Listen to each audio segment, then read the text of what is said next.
Bismillahirrahmanirrahim. Assalamualaikum warahmatullahi wabarakatuh. Perkenalkan, nama saya Aida Arta Novayanti. Saya adalah mahasiswa MTP dari kampus Cempaka Putih. Dalam pembahasan kali ini, saya akan mengkaji sebuah buku wawasan teknologi pendidikan yang ditulis oleh Ibu Dewi Salma Prawira Dilaga. Bagian yang saya kaji adalah bab 1 yang berada di halaman 13 sampai dengan 64. Mari kita mulai mengkaji bab 1 sebagai berikut.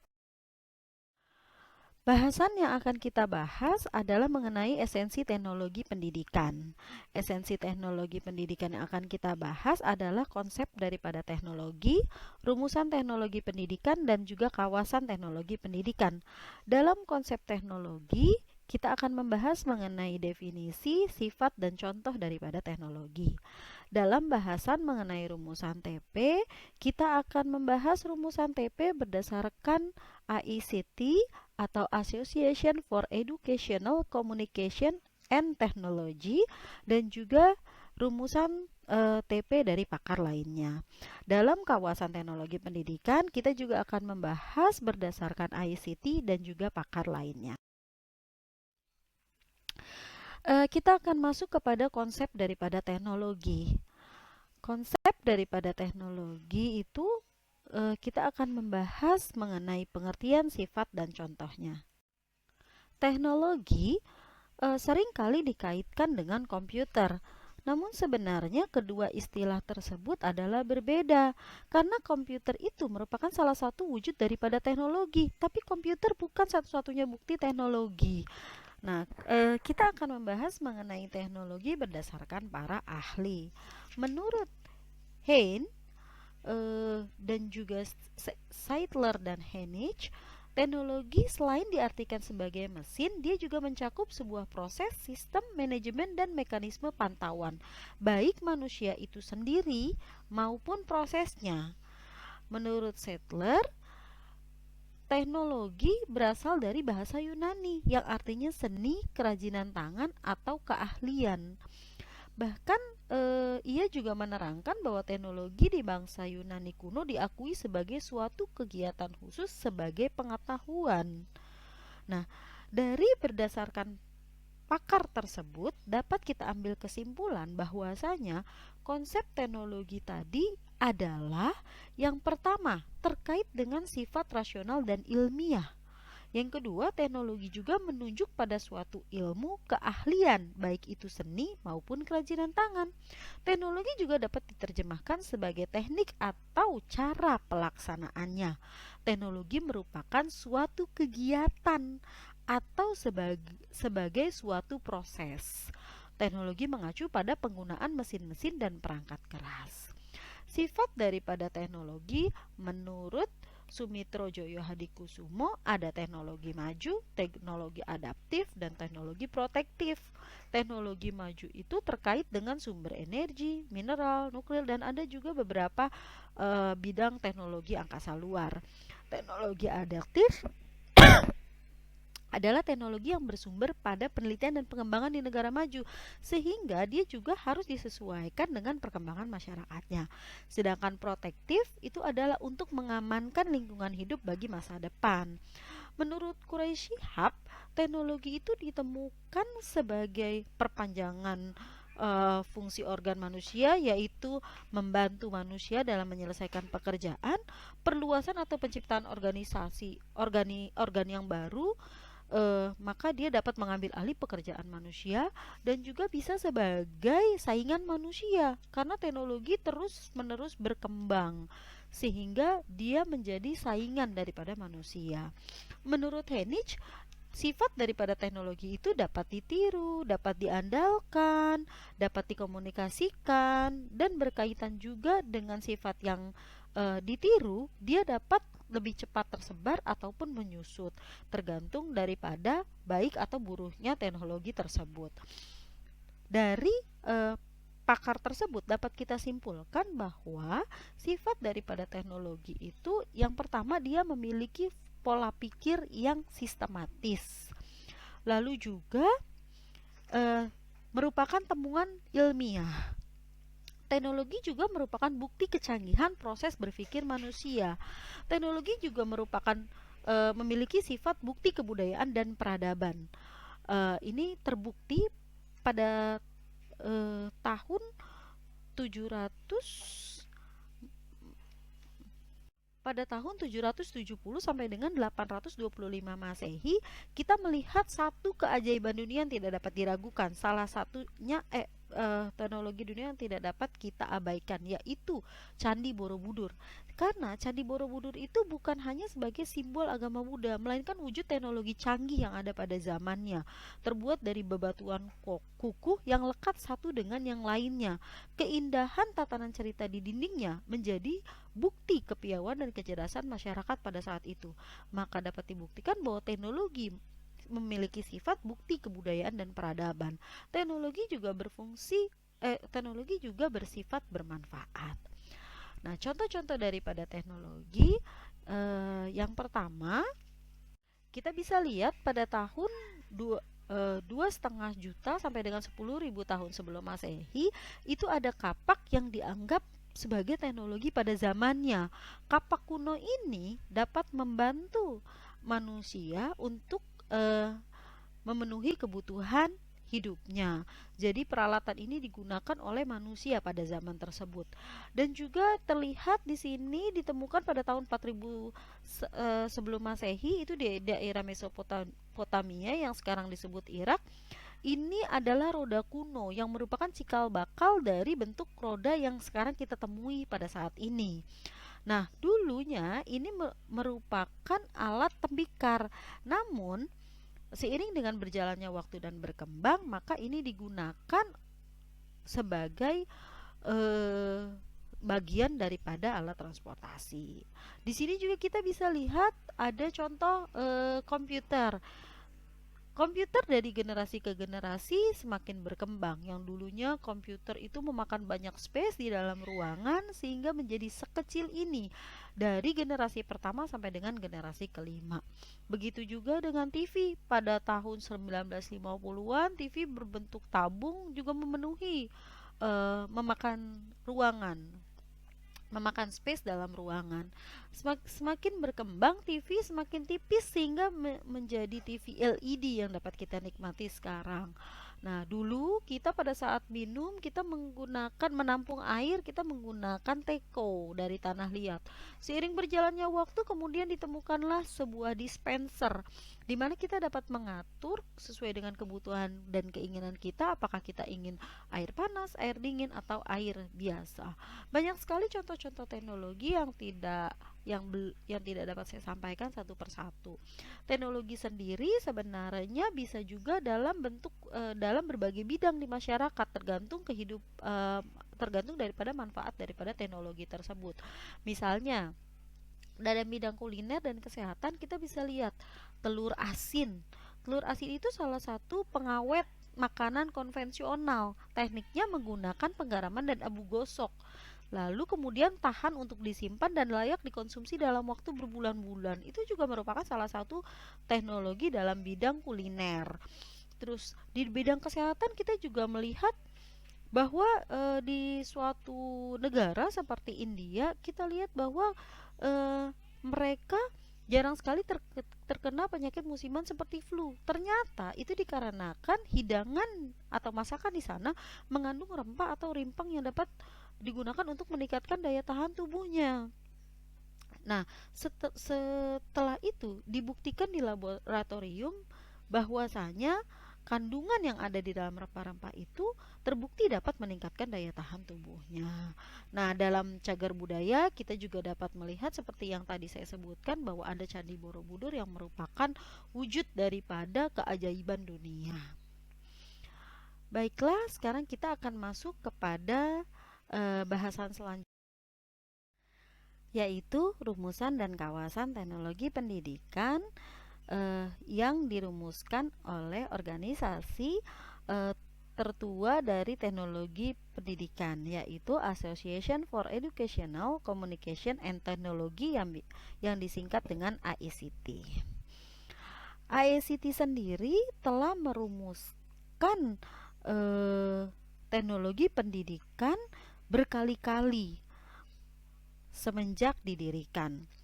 Nah, dalam bahasan kali ini kita akan membahas rumusannya mulai dari tahun 1963 sampai dengan tahun 2004.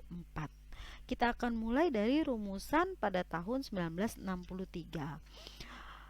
Pada tahun 1963, Department of Audiovisual Instruction merumuskan teknologi pendidikan merupakan pesan atau materi ajar yang disampaikan di kelas yang harus dirancang dan kemudian dimanfaatkan dengan tepat dalam proses belajar. Proses belajar yang dimaksud adalah proses belajar yang tidak menunjuk pada jenjang pendidikan yang tertentu. Intinya, rumusan dari tahun 1963 ini adalah rancangan materi belajar dan juga memanfaatkan materi ini dalam proses belajar. Jadi poros proses belajar mengajarnya fokus kepada pengajar. Lalu kita lanjutkan dengan rumusan pada tahun 1972. Pada tahun 1972 ini ICT menyatakan teknologi pendidikan adalah bidang garapan atau suatu profesi berkaitan dengan penyelenggaraan yang sistematis dari suatu proses belajar pada jenjang apapun juga. Nah, terkait dengan bidang garapan ini, definisinya menunjuk pada kegiatan seperti pengelolaan atau produksi sumber-sumber belajar yang biasanya dikonotasikan dengan media belajar. Lalu lanjut pada tahun 1997. Pada masa ini, AICT membentuk Satgas yang mengkaji definisi dan kode etik untuk mengembangkan teknologi pendidikan sebagai suatu disiplin ilmu. Satgas AICT tersebut menghasilkan dua rumusan, yaitu rumusan teknologi pendidikan dan rumusan teknologi pembelajaran, sehingga dua definisinya menjadi terpisah. Teknologi pendidikan memiliki cakupan yang lebih luas dan umum, sedangkan teknologi pembelajaran jauh lebih sempit dan teknis. Jadi, kalau teknologi pendidikan merupakan proses kompleks dan terintegrasi yang melibatkan orang, prosedur, ide, perangkat, dan organisasi untuk menganalisis masalah dan merancang, menerapkan, mengevaluasi, dan mengelola solusi untuk masalah tersebut, mencakup semua aspek pembelajaran manusia. Sedangkan teknologi pembelajaran bagian dari teknologi pendidikan. Berdasarkan konsep bahwa pengajaran merupakan bagian daripada pendidikan. Teknologi pembelajaran adalah proses yang melibatkan orang, prosedur, ide, perangkat, dan organisasi dan mengelola solusi daripada masalah tersebut dalam situasi di mana pembelajaran memiliki tujuan dan dapat diawasi. Maka berdasarkan definisi tersebut, skema wawasan teknologi pendidikannya adalah fungsi pengelolaan pendidikan, fungsi pengembangan pendidikan, sumber belajar, lalu si pembelajar. Dalam fungsi pengelolaan pendidikan ada pengelolaan organisasi dan pengelolaan personel. Nah, di fungsi pengembangan pendidikannya itu kawasannya adalah riset teknologi, desain, produksi, evaluasi, seleksi logistik, pemanfaatan atau penyebarluasan dan pemanfaatannya. Sumber belajarnya bisa dari pesan, orang, bahan, peralatan, teknik, latar atau lingkungan. Baru si pembelajar. Sedangkan kawasan teknologi pembelajarannya ada fungsi pengelolaan pembelajaran, fungsi pengembangan pembelajaran, komponen sistem pembelajaran, dan si pembelajar. Dalam fungsi pengelolaan instruksionalnya ada pengelolaan organisasi dan personel. Si pengelola organisasi ada di dalam fungsi pengembangannya untuk meriset, desain, produksi, dan evaluasi. Sedangkan pengelolaan personel ada di bagian logistik dan pemanfaatannya. Nah, di komponen sistem instruksionalnya, pengelolaan organisasi ada pesan, orang, bahan, dan peralatan. Di pengelolaan personel ada teknik dan latar. Baru setelah itu pembelajar. Sehingga berdasarkan skema daripada kawasan teknologi ini kita dapat simpulkan bahwa kawasan teknologi pembelajaran memiliki ruang lingkup yang lebih sempit. Kedudukannya adalah di kelas. Sumber belajarnya berperan langsung sebagai komponen sistem pembelajar. Sumber belajarnya dirancang untuk dimanfaatkan dalam proses pembelajaran. Sedangkan skema dalam kawasan teknologi pendidikan lebih luas dan mendalam, mencakup penyelenggaraan aspek pembelajaran, manusia di dalamnya, dan juga sistem yang ada di luar maupun di dalam sekolahan. Peran terbesar kawasan ini adalah peran dari seluruh sumber belajar. Sumber belajar bukan hanya yang tersedia di kelas atau di sekolah, tapi juga tersedia di masyarakat, seperti museum dan observatorium.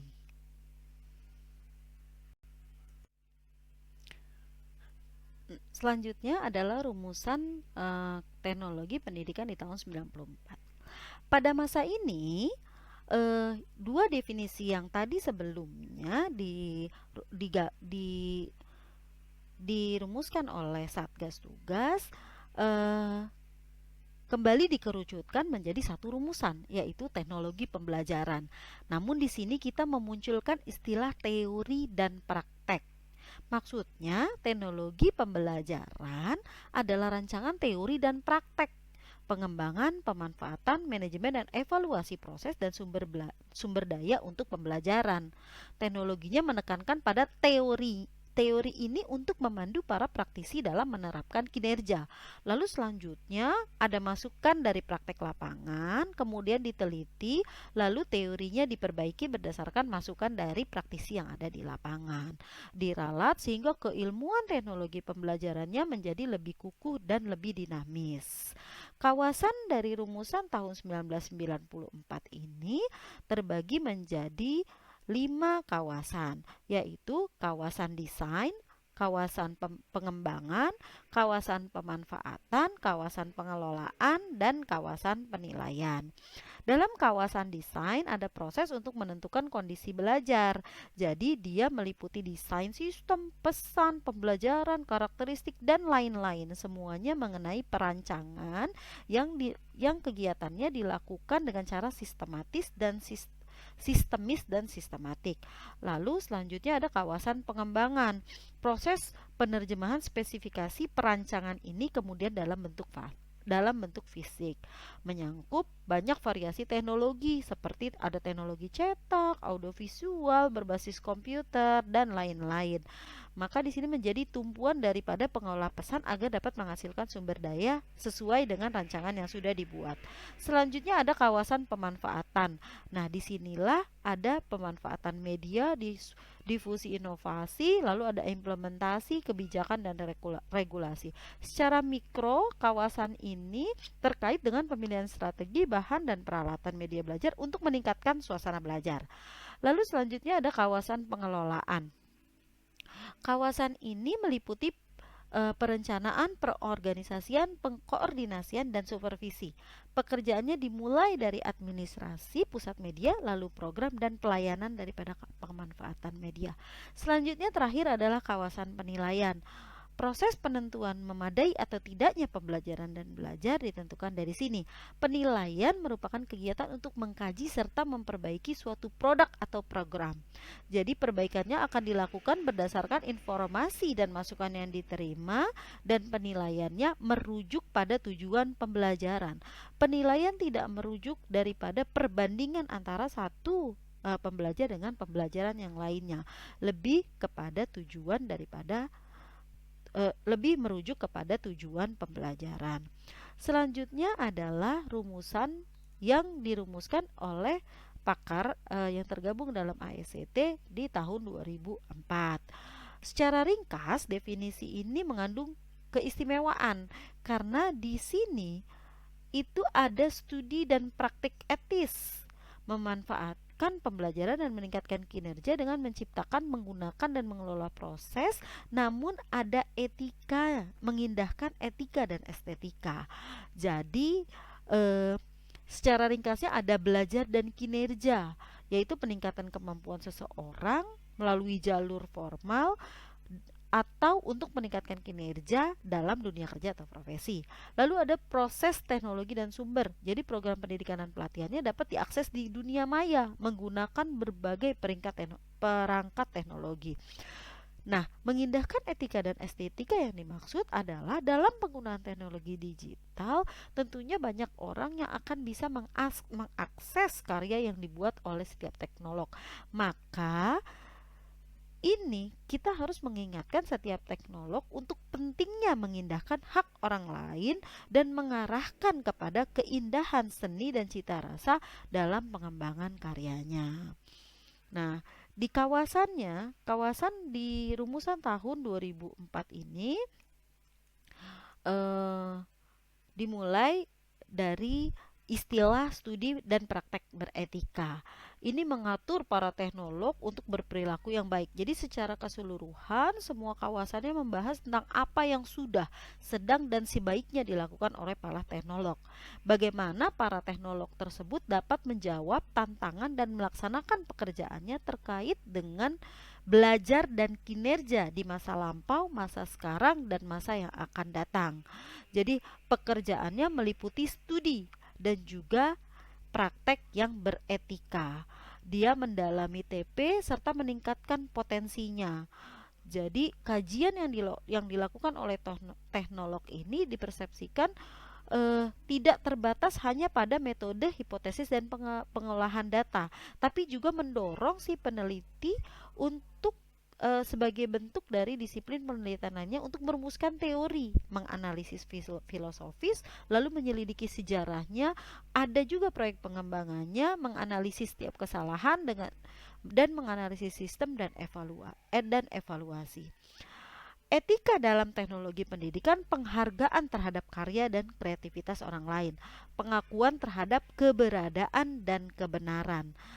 Organisasi CICT ini juga yang di Indonesia ada organisasi IPTPI telah merumuskan kode etik profesi yang merupakan aturan yang harus dipahami dan dijalankan agar iklim saling menghormati dalam ranah TP dapat diciptakan. Selanjutnya, kita akan mengkaji rumusan dan kawasan TP berdasarkan pakar lainnya. Yang pertama adalah Molenda. Molenda merumuskan teknologi pembelajaran sebagai seni dan ilmu pengetahuan. Seni sekaligus ilmu pengetahuan. Dalam kegiatan merancang, memproduksi, dan mengimplementasikannya. Bentuknya ada media cetak, media audio visual, kuliah atau keseluruhan sistem pembelajaran yang mengatur dan mempersiapkan proses belajar dengan efisien dan efektif. Lalu ada juga Gagne. Gagne menyatakan bahwa teknologi pembelajaran itu menyangkut teknis praktis yang menyampaikan pembelajaran melalui media. Teknologi pembelajaran ini bertujuan untuk meningkatkan pengetahuan sebelumnya dan divalidasi prosedur rancangan dan proses belajarnya. Lalu selanjutnya ada Gentry. Ia merumuskan teknologi pendidikan merupakan kombinasi dari teknologi pembelajaran, pengembangan manajerial, dan teknologi lainnya yang diterapkan sebagai solusi daripada masalah pendidikan. Lalu ada Racer. Racer ini mengusung nama baru bagi teknologi pendidikan, yaitu desain pembelajaran dan teknologi. Racer mengungkapkan bidang desain dan teknologi pembelajaran itu mencakup analisis masalah pembelajaran dan kinerja, desain pengembangan, implementasi, evaluasi, dan pengelolaan sumber dan proses pembelajaran. Lalu karena dia membagi menjadi dua, maka kawasannya menurut Racer itu pun terbagi menjadi dua. Ada kawasan teknologi pembelajaran, ada kawasan desain pembelajaran. Nah, dalam kawasan teknologi pembelajaran itu berdampak langsung terhadap teknologi pembelajaran berdampak langsung terhadap teknologi pembelajaran. Sedangkan kawasan desain pembelajaran itu adalah merancang dan menemukan solusi untuk mengatasi masalah sesuai dengan kebutuhan. Dalam konteks ini, maka Racer dan Dempsey itu menyatakan bahwasanya kemajuan teknologi serta inovasi itu berdampak langsung terhadap teknologi pembelajaran. Nah, gerakannya itu muncul tuh setelah itu untuk menghadapi masalah kinerja. Tugas teknolog itu selain merancang dan sebagainya yang ada di dalam teknologi pembelajaran, dia juga menemukan solusi atau menentukan teknik peningkatan kinerja sesuai dengan kebutuhan dan situasi bekerjanya. Disinilah muncul yang namanya teknologi kinerja. Nah, untuk desain pembelajarannya tersendiri itu merupakan rancangan yang dikonsep untuk mengatur ulang alur berpikir teknolog dalam memecahkan masalah. Salah satu contohnya dalam kawasan desain pembelajaran adalah ADDIE, yang biasa kita kenal dengan EDI itu. Nah, melalui EDI ini adalah suatu desain pembelajaran. Melalui EDI ini melalui pendekatan EDI ini diharapkan para teknolog kemudian berkarya untuk mengatasi berbagai permasalahan. Nah, terakhir adalah Davis. Davis merumuskan 3 pendekatan sehubungan dengan kawasan teknologi pendidikan, meliputi pendekatan perangkat keras, perangkat lunak, dan perpaduan kedua pendekatan tersebut. Perangkat kerasnya dimanfaatkan untuk menyebar materi seperti modul, produksi materi dan lain sebagainya. Sedangkan pendekatan perangkat lunaknya menggunakan prinsip psikologi. Jadi tujuannya adalah membangun pengetahuan yang kompleks dalam diri siswa lalu memodifikasi perilakunya. Pendekatan lunak ini berasal dari ilmu perilaku. Dia menyediakan teknologi yang solid untuk membawa perubahan perilaku yang diinginkan oleh siswa. Lalu yang terakhir adalah pendekatan terpadu. Pendekatan terpadu menerapkan konsep sistem analis dalam pendidikan dan kegiatan pembelajaran. Sistem analisis ini dianggap mampu mengurangi bias terhadap individu siswa, sehingga siswa dapat berperan dengan kelompoknya dengan dinamis. Pendekatan ini tentunya lebih integratif dengan kondisi pembelajaran sehari-hari. Demikianlah rumusan dan kawasan TP menurut ICT dan juga para pakar lainnya. Dengan demikian, maka kajian terhadap bab 1 yaitu esensi teknologi pendidikan telah berakhir. Saya sangat yakin bahwasanya masih banyak terdapat kekurangan dalam penyampaian yang saya sampaikan pada hari ini. Saya sangat senang sekali apabila saya mendapatkan informasi, masukan, dan kritikan yang membangun demi melengkapi pemahaman terhadap teknologi pendidikan itu sendiri. Kurang lebihnya mohon maaf. Wassalamualaikum warahmatullahi wabarakatuh.